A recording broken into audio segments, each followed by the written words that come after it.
PCR chief Priyank Anungo joining us on the broadcast. Let me quickly go across to him. Priyank ji, बहुत शुक्रिया आपका समय हमें देने के लिए। आपने कुछ प्रोसीजरल लैप्सेस की बात की। यहाँ पर एक बहस भी हो रही है स्टूडियो में, जिसमें एक दूसरे पर आरोप प्रत्यारोप चल रहा है। सवाल पूछा जा रहा है कि सस्पेंशन में इतना वक्त क्यों लगा, कोई कह रहा है कि अरेस्ट करने में इतना वक्त क्यों लगा। आप ने क्या समझा अब तक इस पूरे मामले को लेकर? व्हाट्सएप देखिए, ऐसा है कि इस पूरे के पूरे मामले में दिल्ली की जो राज्य सरकार है उसने गंभीर किस्म की अनियमितताएं की हैं, इंस्टीट्यूशनली झूठ बोला है।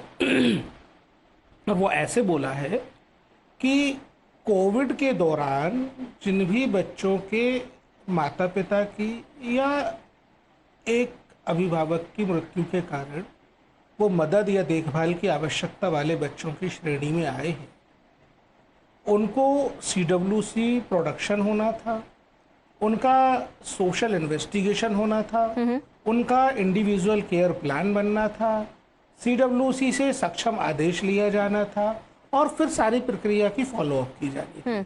साथ साथ उस बच्चे को स्कूल की पढ़ाई ना छोड़नी पड़े ये सुनिश्चित करना भी राज्य सरकार का काम था। और ये सब माननीय सर्वोच्च न्यायालय के SM-WP4/2020 जो केस था उसमें ऑर्डर के तहत किया जाता था। हमने पहले भी ये बात कोर्ट में ऑन रिकॉर्ड कही कि दिल्ली की सरकार हमको जानकारी नहीं दे रही है, पोर्टल पे इंफॉर्मेशन अपलोड नहीं कर रही है, सर्वोच्च न्यायालय के आदेश का पालन नहीं कर रही है। तब दिल्ली सरकार ने हलफनामा देकर सर्वोच्च न्यायालय में ये कहा कि उन्होंने इस प्रकार के सभी बच्चों की जानकारी अपलोड कर दी है। अब इस मामले में हमको ये पता चला है कि बच्ची की पिता की डेथ सस्पिशियन ऑफ कोविड के कारण हुई थी। और इस मामले में इस तरीके की मृत्यु पे बच्ची का विवरण बाल स्वराज पोर्टल पे दर्ज करके सीडब्ल्यूसी के पास जाना, SIR ICP बनाना, मॉनिटर करना, फॉलोअप करना, ये सब जिम्मेदारी दिल्ली की राज्य सरकार। और ये जो अधिकारी गिरफ्तार हुआ है ये उसका कस्टोडियन था जिले का अधिकारी होने के नाते जी। अब इसने जो गड़बड़ की है, हाँ।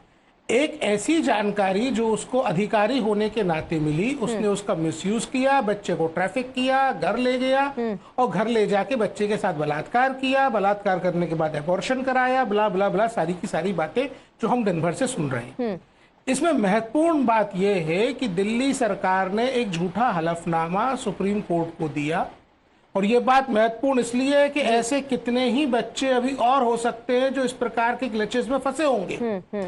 दूसरी बात यह है कि अभी तक बच्चे को कोई सपोर्ट पर्सन नहीं मिला है, सीडब्ल्यूसी ने अपनी कोई कार्रवाई नहीं की है और राज्य का जो बाल संरक्षण विभाग है वो एकदम किन कर्तव्य मूढ़ हो गया है।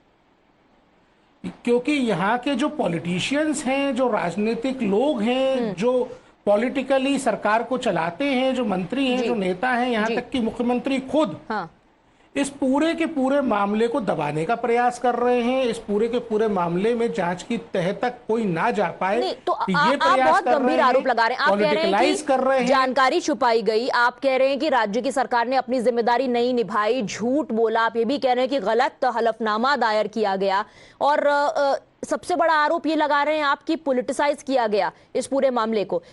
एक आरोप इस बारे में भी लग रहा है कि क्योंकि पॉक्सो के तहत तुरंत गिरफ्तारी होनी चाहिए थी, क्या दिल्ली पुलिस भी अपना काम कर पाने में विफल रही? क्या दिल्ली पुलिस को भी जल्दबाजी नहीं दिखानी चाहिए थी इस तरह के मामले में? इतनी ढिलाई कहां तक सही है? डेफिनेटली दिल्ली पुलिस ने जब सीडब्ल्यूसी को FIR की कॉपी दी तो ये सीडब्ल्यूसी का काम था कि बच्चे से तुरंत संपर्क करना। क्या कर रहे थे ये लोग जी? अगर सरकार ने एक कानून में सभी व्यवस्थाओं के ऊपर मॉनिटरिंग का, नियंत्रण का, ग्रीवियंस रिड्रेसल का एक मैकेनिज्म बनाया है तो सभी को साथ साथ बराबर काम करना पड़ेगा। मैं यहाँ प्रशंसा करना चाहूंगा स्टीफेंस हॉस्पिटल के डॉक्टर्स की कि उन्होंने जैसे ही जानकारी लगी तुरंत पुलिस को जानकारी दी। मुझे जो जानकारी है उसके अनुसार बच्चे के परिजनों को भी जानकारी बाद में लगी, पहले अस्पताल ने पुलिस को जानकारी दी। उन्होंने बहुत बेहतरीन काम किया। किसी ने तो अपना काम सही किया कि मामला सामने आया, प्रियंक अनुंगो जी, लेकिन आप कह रहे हैं कि साझा जिम्मेदारी है। संरक्षण विभाग, हाँ, पुलिस ने तुरंत एफआईआर दर्ज की। हाँ पुलिस ने तुरंत एफआईआर दर्ज की।